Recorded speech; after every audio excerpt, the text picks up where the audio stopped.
పరలోకంలో ఒక కోర్టు ఉంది. ఆ కోర్టులో న్యాయాధిపతి ఎవరో తెలుసో? యెహోవా. అందరు యెహోవా అని చెప్పండి. యెహోవాకు మించిన న్యాయాధిపతి ఎవ్వరూ లేరు. ఆయన తీర్పు తీర్చాడు అంటే సాతాను దానికి లోబడాల్సిందే. సో న్యాయాధిపతి, ఇది కోర్టు. ఈ న్యాయాధిపతి దీనిపైన యెహోవా కూర్చొని ఉన్నాడు. ఇటువైపు యెహోషువ ఉన్నాడు, ఇటువైపున సాతాను నిలబడింది. సాతాను ఇక్కడ ఉన్నాడా, అక్కడ నిలబడ్డాడా? వాక్యం మళ్ళీ చదువుదామా. మరియు యెహోవా దూత ఎదుట ప్రధాన యాజకుడైన యెహోషువ నిలువబడుటయు సాతాను ఫిర్యాది అయి. సాతాను ఫిర్యాదు అయ్యాడంట. ఫిర్యాదు అవ్వడం ఏంటి? అధికారంలో ఉన్నవారు ఫిర్యాదు అవ్వరు. అక్కడ నిలబడి న్యాయం చెప్పినప్పుడు ఆ న్యాయము తీర్పు తీసుకొనటానికి ఫిర్యాదు చేయబడతారు. ఎవరైనా ఇంతవరకు ఎవరైనా కోర్టులకు అడుగు పెట్టారా? మీకు తెలుస్తుంది. కోర్టులో అడుగుపెట్టిన వాళ్ళకి ఫిర్యాదు చేయడం అంటే you report to the court to receive the judgment, right? సాతానికి శక్తి లేదు. వాడు అక్కడ నించున్నాడంట. యెహోషువ ఇక్కడ నించున్నాడంట. యెహోవా కోర్టులో ఇక్కడ నించున్నాడంట. తర్వాత ఏమైందమ్మా? సాతాను ఫిర్యాది అయి అతని కుడిపార్శ్వమున నిలువబడుటయు అతడు నాకు కనపరిచెను. సాతాను యెహోవా నిన్ను గద్దించెను, యెరూషలేమును కోరుకొను యెహోవా నిన్ను గద్దించును, ఇతడు అగ్నిలో నుండి తీసిన కొరివి వలనే ఉన్నాడు కదా అని యెహోవా దూత సాతానుతో అనెను. యెహోవా దూత సాతాన్ని గద్దిస్తుంది. Who? The angel is cursing Satan. చాలా మంది సేటన్ వాడిని కర్స్ చేస్తున్నారు. వాడికి శక్తి లేదండి. ప్రథమ శక్తి any power belongs to God alone. సాతాను చేతిలో ఉన్న శక్తి కూడా దేవుని చేతిలో ఉన్న శక్తి మాత్రమే. ఎప్పుడైతే లూసిఫర్ దేవుని ఎదుట పాపము చేస్తాడో, పాపము చేసినప్పుడు దేవుడు లూసిఫర్ని తన్ని వేస్తాడో, ఆ తన్ని వేయబడ్డప్పుడు వాడి చేతిలో పరలోకం నుంచి పొందుకున్న శక్తి ఉంది. ఆ శక్తినే ఇప్పుడు వ్యతిరేకంగా నీ కొరకు నా కొరకు వాడుతున్నాడు. దిష్టి రూపంలో, కడుపు నొప్పి తీసుకొని రావడంలో, ఈ రూపం. But that power is a power of the heaven. That power is a power of the heaven. So యెహోషువను నువ్వు బాధపడతావా?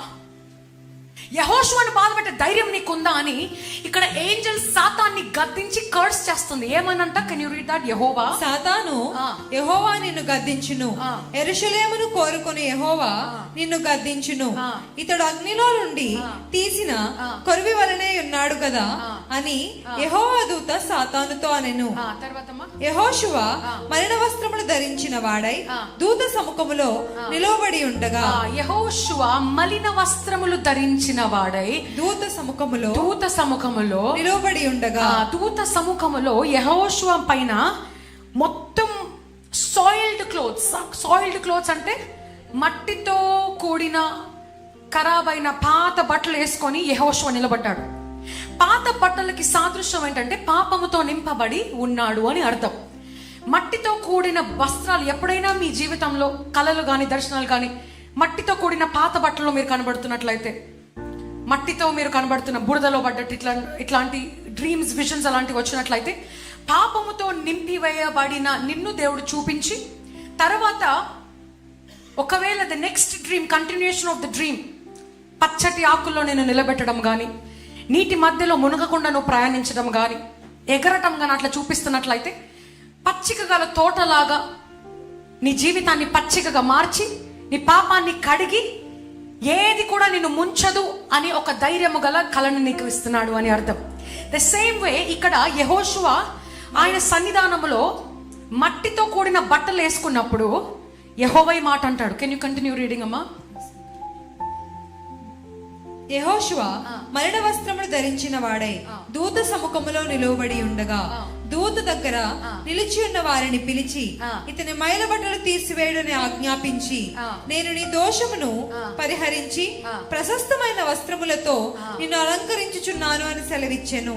దూత దగ్గర నిలిచి ఉన్న వానిని పరిశీలించి ఇతనిని మైల బట్టలు తీసివేయమని ఆజ్ఞాపించెను. నీ దోషమును పరిహరించి ప్రశస్తమైన వస్త్రములతో నిన్ను అలంకరించి ఉన్నానని సెలవిచ్చెను. The Lord has removed his sin, removed every curse upon his life. పాపము చేసినా సరే, పక్కన వారు నిన్ను దోషించడానికి, పక్కన వారు నిన్ను శపించడానికి, నీ జీవితము పాపముతో నింపబడిన జీవితమైనా సరే, ఆయన ఎదుట నువ్వు నిలబడినప్పుడు, నువ్వు ఆయన సన్నిధానంలో నిలబడినప్పుడు, సంఘానికి వచ్చి పాపం ఒప్పుకున్నప్పుడు, ఆయన ఎదుట దీనులుగా తలదించుకొని ఉండి నేను తప్పు చేశానయ్యా అని నువ్వు వచ్చినప్పుడు, నీ పాపాన్ని తొలగించి ఆ మైల బట్టలను తీసి కొత్తగా అలంకరింపబడిన వస్త్రాలను నీ పైన ధరింపజేసి ఉన్నాడంట.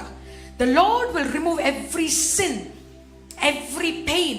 నీ పైన ఎవరైనా పలికిన శాపాలు ఈరోజు ఆయన సన్నిధిలో ఈరోజు ఉండి మీరు ఒప్పుకొనచుండగా ప్రతి పాపం ఆయన తీసివేసి అలంకరింపబడిన బట్టలతో ఈరోజు మిమ్మల్ని నింపనై ఉన్నాడు.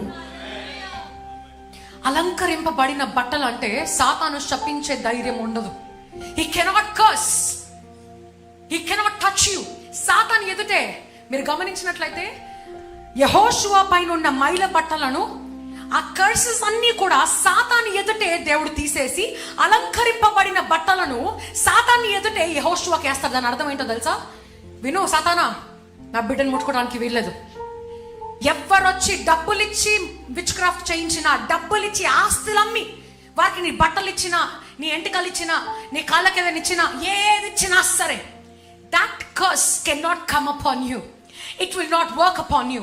యెహోషువ మీద ఉన్న ఆ మైల బట్టలు తీసివేసి అలంకరింపబడిన బట్టలు వేసినట్లుగా ఈ రోజు ఇక్కడ ఉన్న ప్రతి బిడ్డను అలంకరించబోతున్నాడు. ఏ సాతాను శక్తులు పని చేయవు. హల్లెలూయా.